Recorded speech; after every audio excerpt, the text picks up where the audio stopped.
মাইক্রোসফটের সহ প্রতিষ্ঠাতা বিল গেটস এবং সাবেক সিইও স্টিভ বালমারও।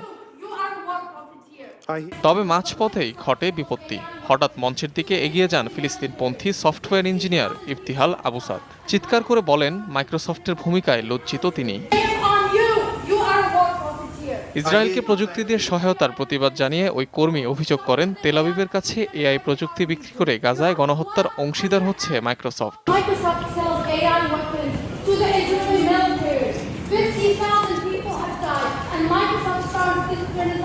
এ সময় ফিলিস্তিনি সংহতির প্রতীক একটি কেফায়া মঞ্চে ছুড়ে মারেন ইফতিহাল। মাইক্রোসফটের কর্মীদের হাতে রক্ত লেগে আছে বলে দাবি করেন তিনি।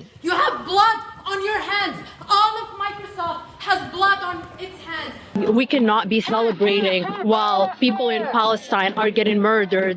মানুষকে হত্যার মুহূর্তে আমরা উদযাপন করতে পারি না। যারা নির্দোষদের উপর বোমা ফেলার প্রযুক্তি সরবরাহ করে সেই